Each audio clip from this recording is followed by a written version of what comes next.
Well, good morning again, ladies and gentlemen, and welcome to the Transit Commission meeting for the 18th of April. This is Agenda 28 for this session of Council. Aussi, on a la traduction disponible pour les médias francophones ou les résidents francophones qui ont besoin. We will begin with any declarations of interest. Seeing none. Confirmation of the minutes 27 from the 21st of February 2018. Carried. Thank you.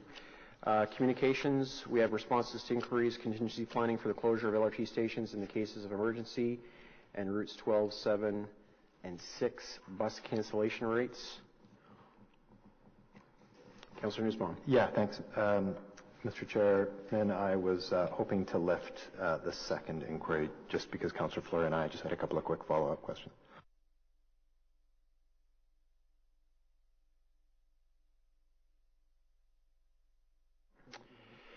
So thank you. We do have to vote on that to put on the agenda. The threshold is 2/3. Is there consensus to add this to the agenda? Carried. Thank you very much. Item number 1 of the agenda, status update, Transit Commission motions and inquiries for the period ending 11 April 2018. Is this item received? Received. Item number 2, general accounts, transit write-offs 2017. That the Transit Commission received this report regarding write-offs of $74,295 of the 2017 general accounts as required by the Delegation of Authority bylaw. Carried. Oh, very quickly, Councillor Cloutier. Thank you. It is a good number in percentage terms. Just wanted to inquire either with the general manager or maybe revenue is the place for this to be asked. But what is the agreement? I note in the report that sometimes it goes to collection. What is the agreement with collections, and how much do we pay for that service in percentage terms? Through you, Chair, we do have agreements with 3 collection agencies, and they complement city services. And what happens is when that debt is uncollectible at the city, is sent out to agency, and then the rate that they charge is added on to the collection amount that's owed. That is under the Municipal Act. We have the authority to do that. And what that means is that the city doesn't pay any extra for those services. The customer ends up paying. They do, yes. And we communicate that as part of our process, so they are well aware in terms of what those consequences could be. Okay. Thank you. Thank you, Chair. Thank you much, Councillor. Is item number 2 carried? Carried. Thank you. Item number 3 is Commissioner's report from Commissioner Crew. And so, Commissioner, would you like to speak to it, or? Okay, Commissioner Crew, go ahead. Thank you, Mr. Chair. First of all, I would like to thank staff for their assistance in helping me to draft this motion. I would certainly like to thank Mayor Watson as well for his leadership on this issue. When Quebec passed Bill 62 into law, immediately on October 25th, apparently without prompting from Council, the Mayor wrote a very strongly worded letter to Premier Couillard saying that OC Transpo and their drivers will not take steps to enforce the so-called religious neutrality law. One possible interpretation would have our bus drivers providing service to people wearing religious insignia as our buses operate in Quebec. And as much as the Mayor took strong leadership on this issue, something like this should not be left up to the whim of an individual mayor. And at some point, presumably, in the future, it doesn't appear like it's going to be soon, Mayor Watson may no longer be the mayor of Ottawa, but something like this should not even be left up to the whims of the electorate. That is exactly the purpose of the Charter. So, in order to take what the Mayor wrote by letter and make it policy of this Commission, I wanted to support this motion, again, suggesting as the motion reads, but that it be it resolved that the Transit Commission for the City of Ottawa will remain committed to equality and diversity and will continue to provide OC Transpo's transit services in a manner that respects the fundamental freedoms guaranteed to all by the Canadian Charter of Rights and Freedoms. I do note that this comes one day after the anniversary of the charter, so I think it's an appropriate motion, and I think it makes it policy of this commission, something the mayor has already expressed will be our operating procedure. Those would be my comments, and I would urge everyone, of course, to support the motion. Thank you very much, Commissioner Crew. Councillor Wilkinson. Yeah, I just want to remind the Commission, we actually have an equality and inclusion policy in the city that was passed more than 10 years ago, I guess now. And if you remember when, I don't know if you were on the board when we did this, but when we had the major changes in routes a few years back, and they were doing a year later doing an evaluation of the impact on people. On the behalf of COWI, the Citizen for All Women Initiative, I put a motion forward to make sure that we use that policy in looking at those, which the staff did do. And they came back and said it really worked well, and we're always going to use it. So I take this it's not a new policy. We already have it as a confirmation, and I have no problem doing that. And I'll be supporting your motion because I think sometimes we have to remind ourselves that these policies exist, but sometimes we don't pay enough attention to them. And I think it's really important that we don't let people know we're just doing this now. In fact, it's been involved with the city for some time, and it's been reinforced again a bit this year. And certainly the city manager, I know in January, sent out an memo to all managers saying we have this lens, and you should be using it. And it includes, it's called equality and, if I remember right, equality and equity and equality. And if you want to see what that policy that says, it's on the city website. You can look it up and take a look at it. I think sometimes we forget about it, and that's where we need to be reminded. This does that, and thank you for doing that. Excellent. Thank you very much, Councillor. Seeing no other speakers, is item 3 carried? Carried. Thank you very much. There are no in-camera items, so we got to go to the new item 4, which I guess is the response to the inquiry TTC 0718 on routes 12, 7, and 6. Councillor Nussbaum. Chair, do you mind if I go first? Thank you. Thank you for that. Good morning, everyone, and thank you for the response. First and foremost, I want to say that we've been working with staff and senior management on this for some time, and I can appreciate the complexity of the network and some of the challenges. I have seen statistically we're seeing improvements, but for what I'll call a neighborhood route that goes through Tim's area, Toby's area, and mine, it is an important connection. I'd love to hear maybe a little more on the issues of construction, because you address in the response some of the construction impacts on those cancellation. And maybe you could give us a bit of intel as to the definition of what these cancellations truly mean, right? Like, I think that I certainly didn't appreciate, a bus that's canceled to me was very simple, but I guess there's some complexities there. So maybe we can start by just getting some of that context out there. Yes, thank you, Councillor. And I know we've chatted numerous times on this, and I think some of the key things that you need to think about are you are at the peak of detours. It's full-on detours for the LRT construction, and when you overlay other construction activities, such as O'Connor, such as what is coming with Elgin, it touches into point number 2, which is you made a decision to go to an interline system many, many years ago.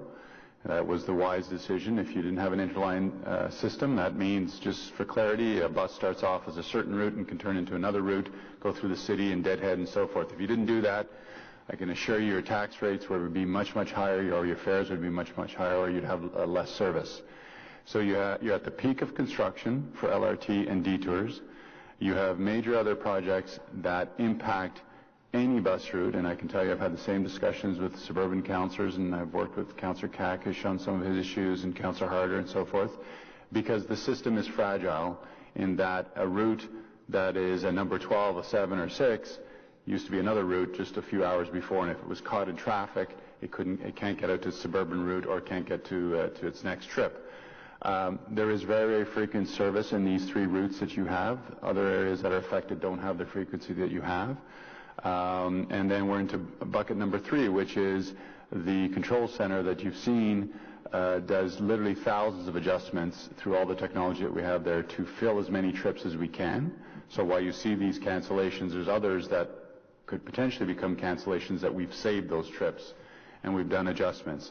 And this morning I took a little bit of a spin through a part of Route 12 just to experience it firsthand. And I can tell you, it's very, very simple to see where the squeeze points are, and they're fragile routes.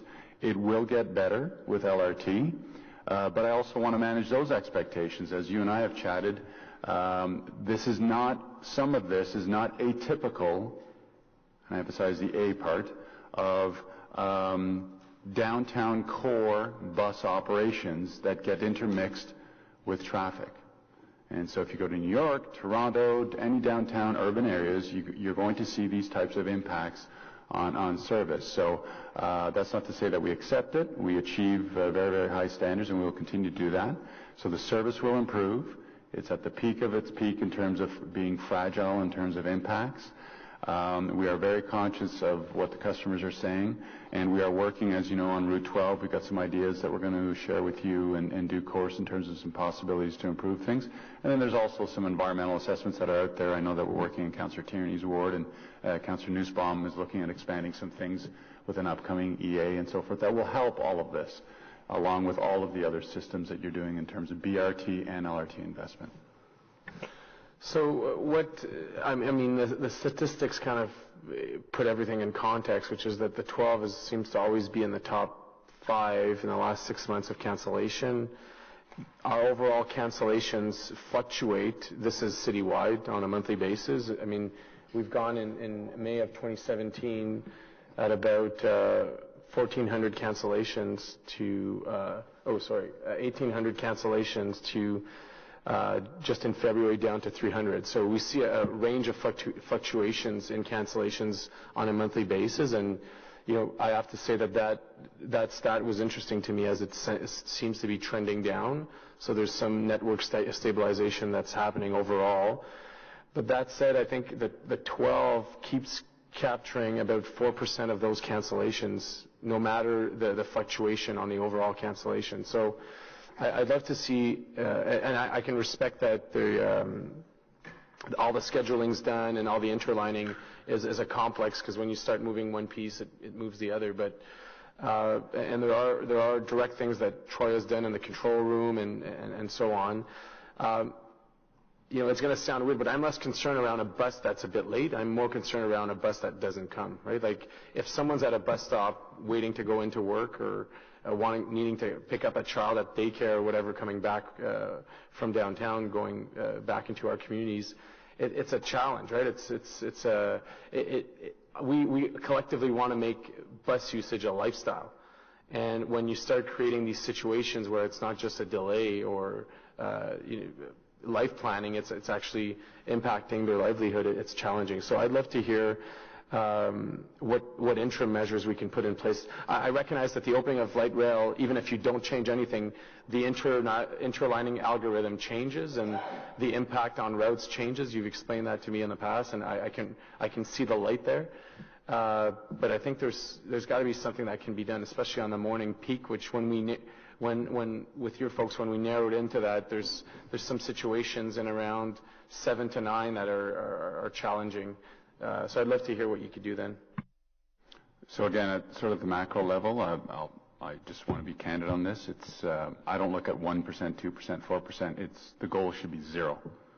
Because if your bus gets canceled and you're at the bus stop, you really don't care if it's 99.9 or what. Your trip got canceled. That is what everyone in that control room is striving for, and everyone in the organization is striving for, is 0 cancellations.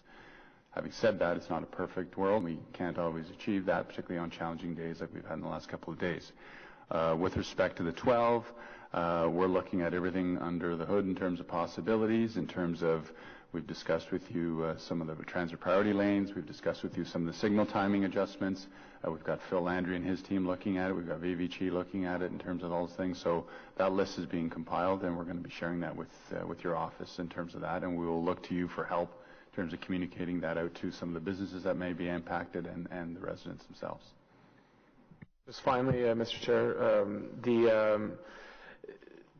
I respect what you're saying, and I'm glad to work with you on those priorities. I think the challenge is and I use the morning example because I think it's the one that hits home directly, is when if that bus doesn't pass. If it's late, it's a different issue, but if it doesn't pass, we all know full well that then capacity becomes an issue for the following trips, and that compounds itself and creates a very intense transit experience for all, right? For the bus driver feels that he wants to pick up the drivers, but there's no room in the bus, and so on with the transit user itself. So, is there an opportunity to narrow in on that morning peak challenge and see if there is additional capacity elsewhere to stabilize that morning commute on the 12th?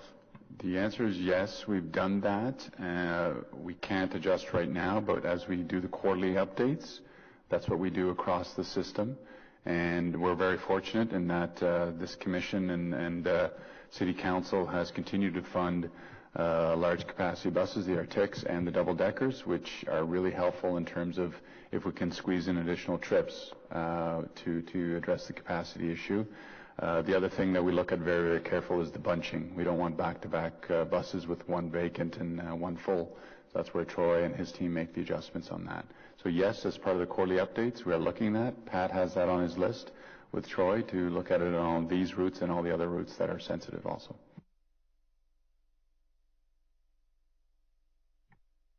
Thank you very much.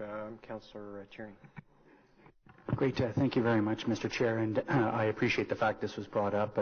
We share MPs, and we share MPPs, and we share Route 12. So there's a lot of things we share. That being said, I remember when it was the 2, and it was like the milk run from hell, and now it's down to Route 12, which is good news. I think you're seeing the same pinch points I do, especially I don't know how the operators are masterful in skill going down Jasmine Crescent when the snow banks are piled up in the side and cars are in the middle of the street. It's amazing that they get through there. But I'm looking at the bigger picture. I think our first go at light rail is going to be absolutely amazing, but I think Stage 2 is the big game changer from my perspective. And I look at Montreal Road Station. The amount of people I bump into all the time and say, that's going to be a hub. That's going to change things. So, and then you look at Blair Road with the Transportation Master Plan coming up in 2019, major opportunities to change things. I just want to make sure that we're going to be out there, and I'm certain I know the answer already, to inform the public about a lot of these things, that there is going to be change. Every time I bump into someone and say, yeah, Stage 2 light rail from Blair down out east is going to be in the middle of the highway, they go, what? But I have no clue. So part of my role is I'm pushing it out there. I'm trying to get the message out there. Is there going to be a campaign to say, yes, Stage 1 is going to be great. Overall, the routes are pretty much the same. There'll be some minor adjustments. But Stage 2 is going to be the big game changer. I'll start with Stage 1. Stage 1 will definitely, as you say, change the game in very positive ways, in that the key message, which the Ready for Rail campaign, which Ms. Bégin and her team are managing, now that we know the target month for the launch, we're going to be amping that up. We will be flooding the community with information incrementally and strategically about those key messages. In the east, if I could just use that, it'll basically say every bus will take you to Blair, and you can transfer over there seamlessly, and you don't have to tap again, and all those things. So absolutely, Ready for Rail campaign is coming. And then as we get closer to launch date, we will obviously be informing this committee as to what all those logistics and details look like if we get to where we need to in terms of November. But Stage 1, in essence, both from a customer transfer point, but also from a bus reliability point, is those buses that are now streaming through the downtown and have to deadhead and get to, will no longer be doing that. They'll be predominantly staying in the East End or in the West End or in the South. There'll be some crosstown trips, as you know. But that's where the stabilization and the help, and as you expand to Stage 2 and Stage 3, absolutely, that just grows incrementally. And just a quick follow-up, Mr. Chair, if it's okay. So on that, obviously, like I said, Stage 1, you're right, no deadheading, that's great news. Now buses are a little more localized. Knowing the length of route that Route 12 takes, it's really hard to localize that one in Stage 1. But in Stage 2, I'm sure we'll have a lot more discussion, consultation with the public about the opportunities of saying, well, do we need the 12 to start here and go all the way through here when you have a station literally right beside it? The exact same process we did on stage one is Pat and his team will look at the network-wide impacts and opportunities and retool the routes, not to the extent you've done on stage one because it's the most significant, but absolutely, and it'll look at all those connection points. Thank you, Councillor. Councillor Wilkinson. Yeah, thank you. I think we all have bus route problems. I've spent many hours with those who transport, had them out for meetings, etc. It's one thing in the downtown when you have frequent service and you have a 10 or 15-minute service, so you get cancellation. When you have a 30 or 1 hour service, as I have in some of my routes, it becomes absolutely critical. And there are a lot of serious problems because we have a lot of problems with our roads. We have a lot of problems with access. We have problems all the things that have been mentioned. And I don't bring them every time I have them to this committee because I would be here every meeting. But I work heavily with those who transport, and they do everything they can to improve the situation. Started off having 21,000 people working the business park and no bus service at all. We now have bus service. It's not ideal, but it has meant that some people can get to work. Because not everybody works downtown. And we have a system, Mr. Chair, that we have to take a look at. It's very much geared to getting people downtown in the morning and back at night. I have people in my ward who live in Canada North and work in Canada North. If they want to take the bus, it'll take them an hour and a half. And they'll have to have 3 different buses, which run every 30 minutes, which is why it takes an hour and a half. Councillor, so I just want to just say that, yes, I understand what the councillor is talking about with this particular one, but I want to just reiterate, I know BOCU Transport is doing the best they possibly can with the resources that we've given them. I hope it will improve with light rail, but some of us aren't getting light rail, and so it becomes, my people are complaining that when the light rail opens, it will take them longer to get to work. They're worried about having 600 people in one station all trying to change to the... Councillor, we're talking about routes 12, 7, and 6. We're talking about routes 12, 7, and 6.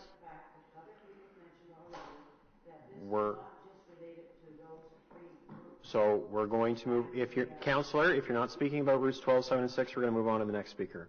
Councillor Nussbaum. Thank you, Mr. Chair, and thank you to staff for the response. Councillor Fleury asked a number of questions that I was going to get to, but just a couple of quick follow-ups. One of the things that he noted, which I think is great news, and we didn't have the statistics when I put the inquiry first initially, is the total number of cancellations has dramatically decreased. If you look at February 2018, we're down to 246. According to the official statistics, compared to May of, I guess the highest was March of 2017, which was 1797, which is good news. I think it's important to note that. I'm just curious, is there some reason why that happened? Is there an explanation for, is this a trend line that we can now feel confident about, or is it variability and we shouldn't take too much stock in the fact that January and February saw very low cancellation rates? Mr. Chair, I think we still need to use Mr. Manconi's words a little bit. We still need to be focused on it and ensure that we're moving in the right direction. These routes and overall the system is very fragile at this point. So I think it's early to say that it's a trend that will continue. We need to keep on it and manage it. And I think the positive steps we've been taking with regards to our use of our strategically deployed resources in terms of our mobile service trucks, our allocated buses and resources. We've been using those much more effectively over the past year. We've been maxing those out as much as possible to minimize the impact to customers overall. But I do think we just need to stay on it. We need to manage it very, very closely. Thank you for that answer.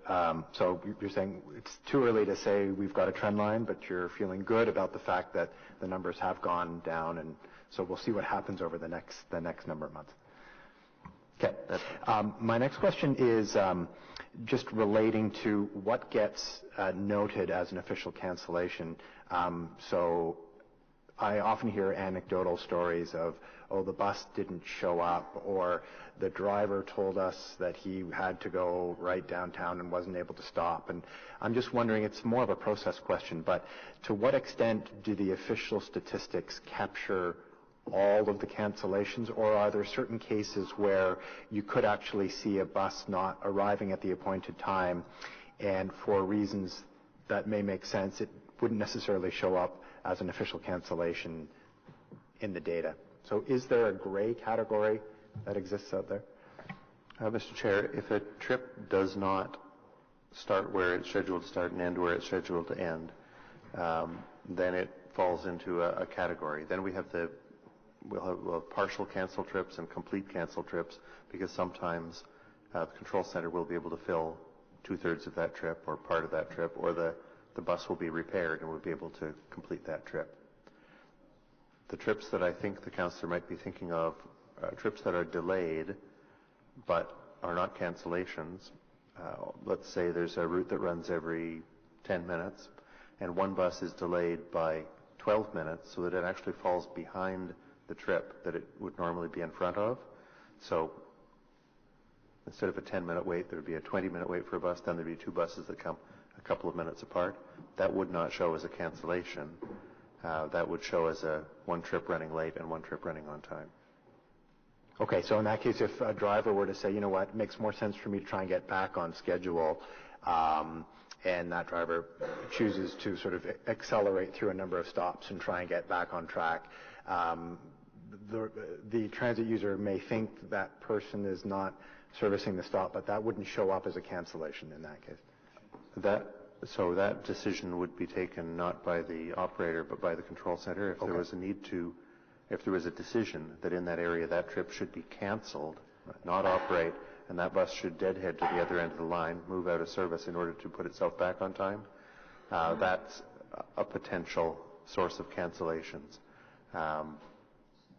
That's a rare strategy for repairing a service like Route 6, 7, or 12. Okay, I think that's it for me, so thank you very much. Thanks very much, and I know that everyone will be working to amend routes and planning as if they're successful in their re-elections as we do the TMP in 2019. Quarterly adjustments, you mentioned adding frequency or capacity or reallocating capacity. Given that we're not buying any more buses, where's that extra capacity going to come from? So quarterly, Pat and his team look at how all routes are performing, and if routes have less occupants than it needs to in terms of justifying the frequency, those routes get redeployed. Also, you have the seasonal shifts with school bus routes and things like that, and those get redeployed. I know, I think it would be helpful to, if there's going to be infilling of capacity or extra buses or bigger capacity buses put on routes, it would be helpful to understand where they're coming from in the memo that you send as well, just so that we can appreciate how the system is functioning in totality. Thank you very much. Do we have to receive that? Just before we do that, Mr. Chair, you mentioned it already, but whoever the representatives are after October 22nd for our three areas, maybe it's just direction to staff that we continue the dialogue and discussions around the routes, knowing that there will be TMP changes in 2019 as well as, like I alluded to, 2022. There could be some major route changes, reductions in part of routes, changes in some patterns.